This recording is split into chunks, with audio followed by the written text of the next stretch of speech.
Sa aklat mo ng Santiago sa Kapitulo 1 talatang 22, ganito po ang sabi sa magandang balita, Biblia.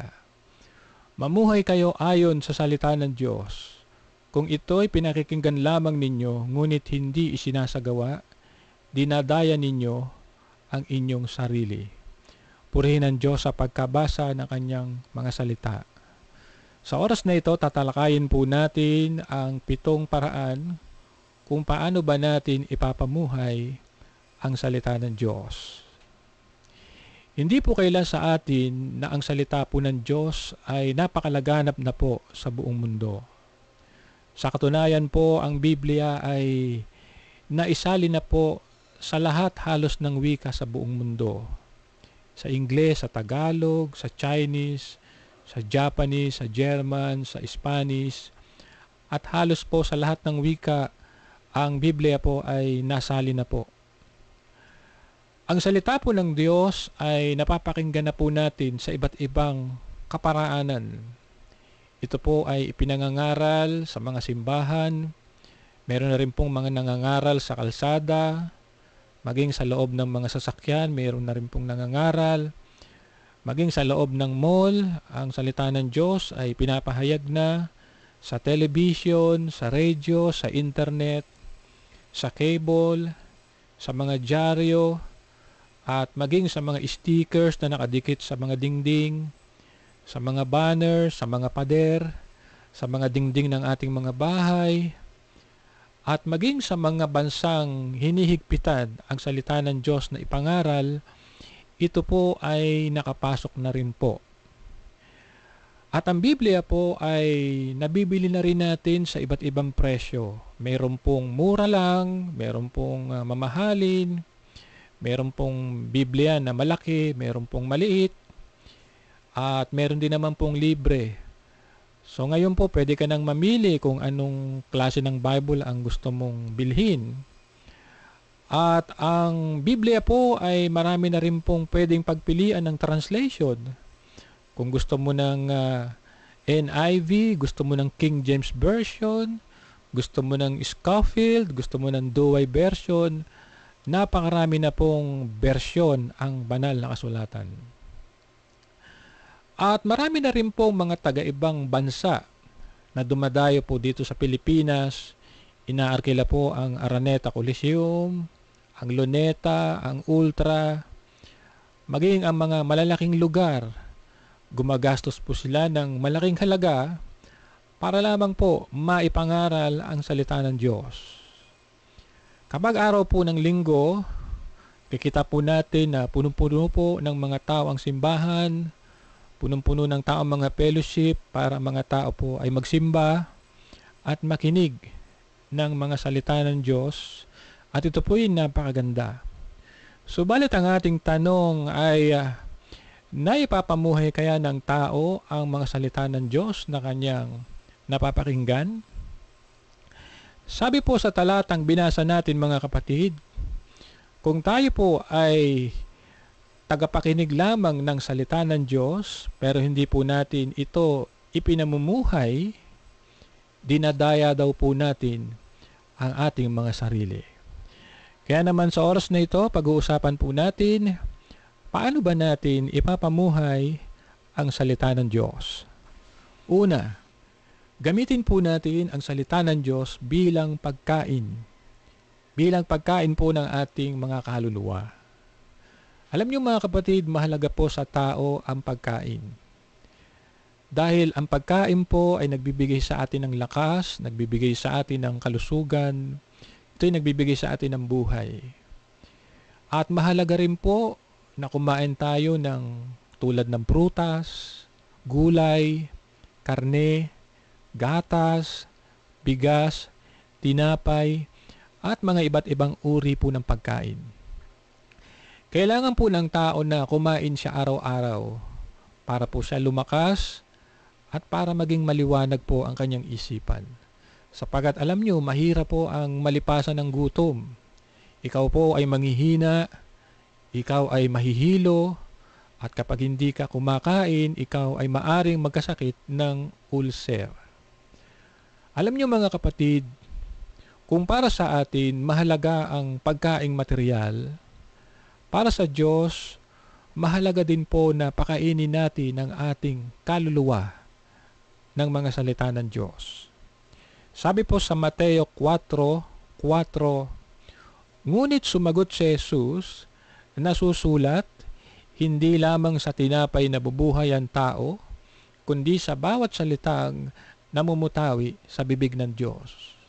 Ang sabi po sa talatang binasa natin, hindi lang po tayo dapat mabuhay sa pagkaing material, kundi dapat din tayong mabuhay sa mga salitang lumalabas at nanggagaling sa labi ng ating Panginoon.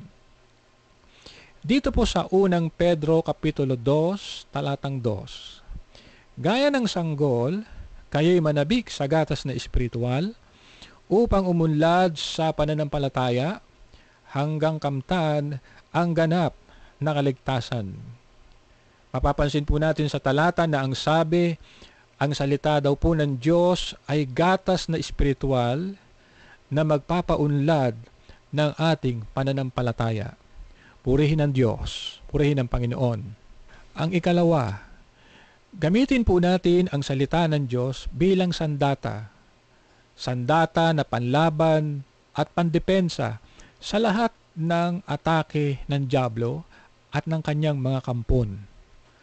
Marami sa mga bansang mayayaman po ngayon, mga kapatid, ang patuloy na nagde-develop ng mga superpower at mga high-tech na sandata bilang paghahanda kung sakali pong sumiklab ang isang malaking digmaan. At sa ngayon, mga kapatid, ay nakikita natin na nagaganap na po sa iba't ibang panig ang tinatawag na digmaan. Ang sandata po ay dalawang klase. Meron pong sandata na pang-atake at meron din naman pong sandata na pang-depensa. Kung meron pong digma ang nagaganap sa mundo ngayon, alam nyo ba na meron din pong digma ang nagaganap sa pagitan ng puwersa ng kadiliman at puwersa ng kabutihan? Ito ang puwersa ng ating Diyos.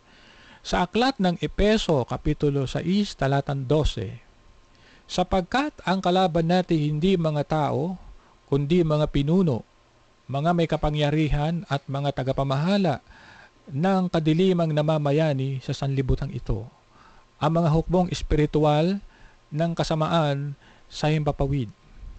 Sabi po sa talatang binasa natin, bilang mga kapanalig ng Diyos, ang ating pong kaaway ay hindi mga tao, kundi ang puwersa at kapangyarihan ng kadiliman na namamayani sa himpapawid. Ang puwersa po ng kadiliman ay hindi maaring tapatan ng anumang armas ng mundo. Tanging ang armas lamang buhat sa Diyos ang pwede pong ipantapat at ipanlaban sa kanila. At ito'y walang iba kung hindi ang salita ng Diyos. Ang sabi po sa aklat po ng Epeso sa Kapitulo 6, mula po sa talatang 13 hanggang talatang 17. Kaya't isuot ninyo ang baluting mula sa Diyos. Sa gayon, makatatagal kayo sa pakikipaglaban pagdating ng masamang araw na iyon. At pagkatapos ng iyong pakikipaglaban, ay matatag pa rin kayong nakatayo. Purihin ang Panginoon.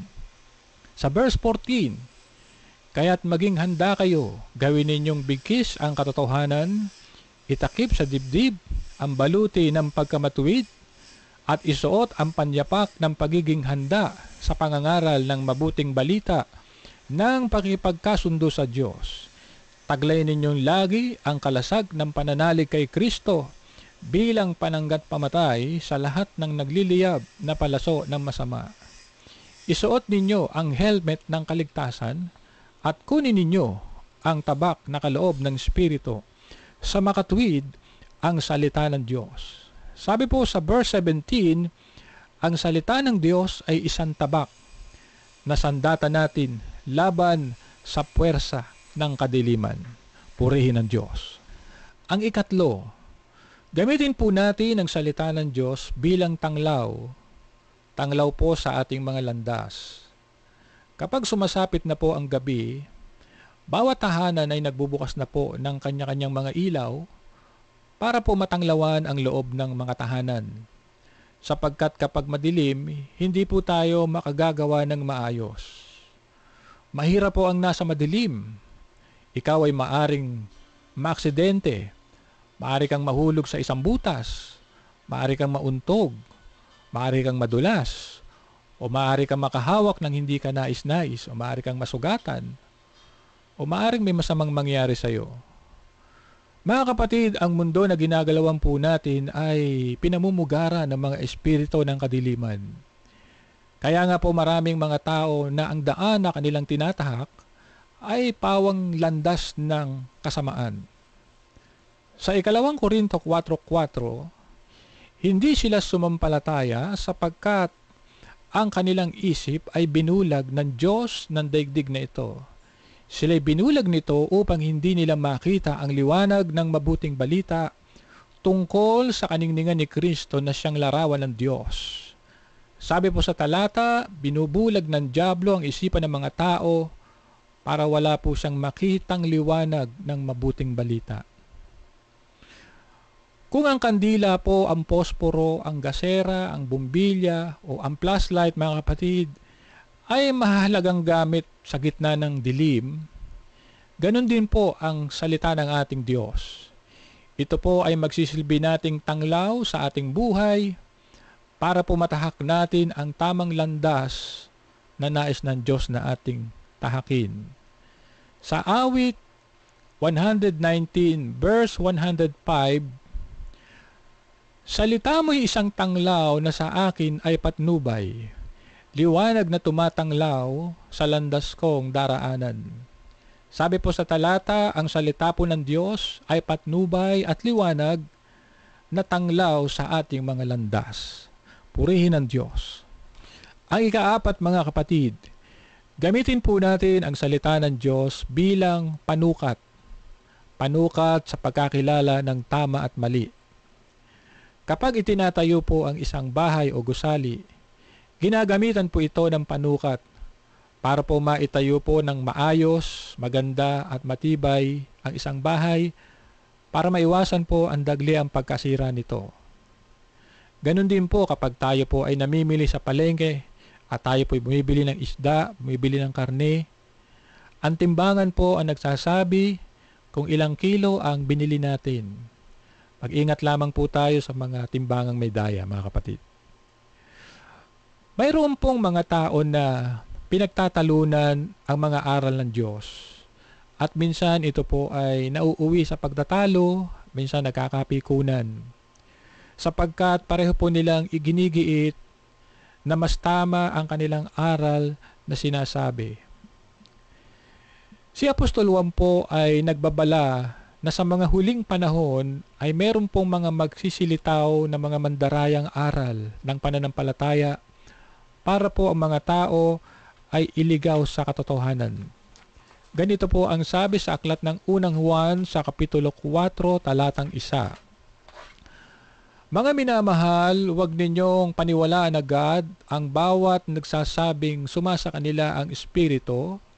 Sa halip ay subukan muna ninyo upang malaman kung mula sa Diyos ang Espiritong sumasa kanila, sapagkat marami ng bula ang propeta ang lumitaw sa sanlibutan.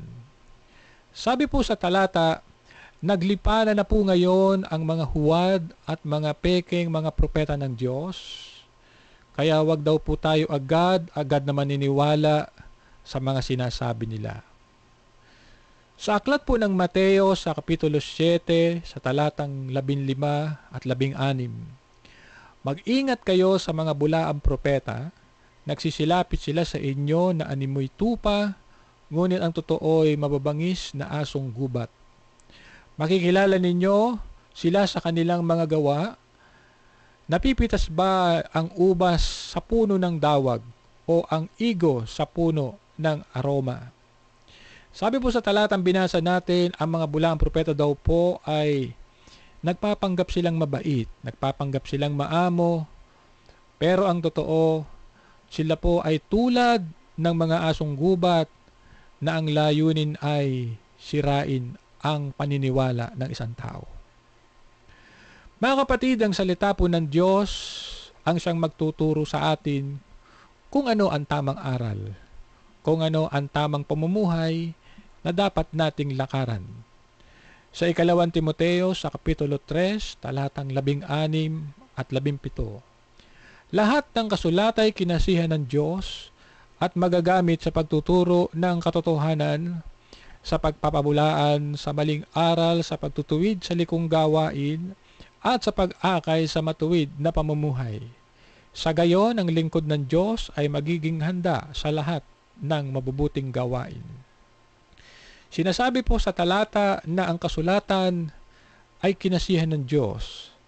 Kaya ito ay maaari po nating magamit sa pagtuturo ng katotohanan, magamit po siya sa pagpapabulaan sa maling aral, magamit sa pagtutuwid sa likong gawain, tungo sa matuwid na pamumuhay. Purihin ang Panginoon. Ang ikalima, mga kapatid, gamitin po natin ang salita ng Diyos bilang pundasyon. Pundasyon sa oras ng problema. Ang problema po ay dumarating sa oras na hindi po natin inaasahan. Dahil dito tayo po ay nagkakaroon ng takot, pangamba, pagkabalisa at pag-aalala. Mayaman o mahirap, pareho lamang po na nakakaranas ng problema.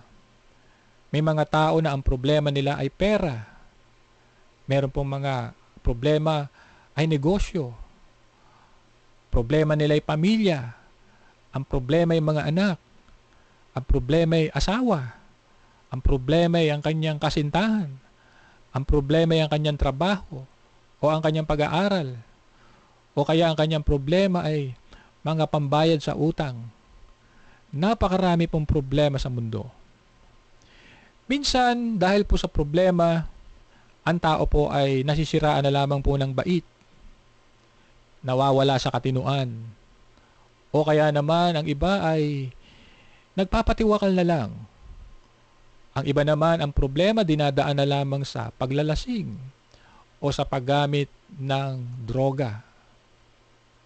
Alam niyo mga kapatid, kapag ang isang gusali po ay itinayo, ang una pong pinagtutuunan ng pansin ay ang tibay ng pundasyon ng pagtatayuan. Sapagkat kahit na po matibay ang gusali na ginawa, kapag marupok po ang pundasyon ng pinagtayuan, sigurado pong ang itinayong bahay o gusali ay bibigay o masisira. Sa Mateo Kapitulo 7, talatang 24 at 25, kaya't ang bawat nakikinig at nagsasagawa ng mga salita kong ito ay matutulad sa isang taong matalino na nagtayo ng kanyang bahay sa ibabaw ng bato. Umulan ng malakas, bumaha at binayo ng malakas na hangin ang bahay na iyon, ngunit hindi nagiba sapagkat nakatayo sa ibabaw ng bato. Sabi po sa talatang binasa natin mga kapatid, kapag ang salita ng Diyos ay ating pong pinakikinggan at isinasagawa, inilalarawan po ng Panginoon na tayo ay nagtayo ng bahay sa ibabaw ng bato, na kahit ito ay inulan, kahit na ito ay binaha o binayo ng malakas na hangin, ang bahay na ito ay nakatayo pa rin. Purihin ang Diyos. Ang ika-6 mga kapatid, gamitin po natin ang salita ng Diyos bilang panggamot. Panggamot sa ating mga karamdaman. Kapag ang tao po ay nagkakasakit, mahalaga po ang gamot bilang panlunas. Ito man po ay gamot na generic o isang gamot na branded o kaya naman ito po ay herbal na gamot o anumang uri o klase ng gamot. Marami pong klase ng sakit ang lumalaganap ngayon. Meron pong mga sakit na mabilis makahawa. Meron din pong mga sakit na matagal gumaling. Meron din pong mga sakit na matindi ang virus na dala. Alam nyo ba mga kapatid na marami pong mga taong walang karamdaman sa pisikal, subalit malala po ang karamdaman ng kanilang pagkatao. Karamdaman sa ugali, karamdaman sa asal, malala ang karamdaman sa isip sapagkat bulag sa katotohanan. Malala ang kanyang sakit sa bisyo. Sa madalit salita, may karamdaman ang kanyang espiritual. Si Jesus po ay nanaog po dito sa mundo, hindi upang gamutin lamang ang ating mga pisikal na karamdaman, kundi higit sa lahat, gamutin niya ang ating mga kaluluwa ng kanyang mga salita.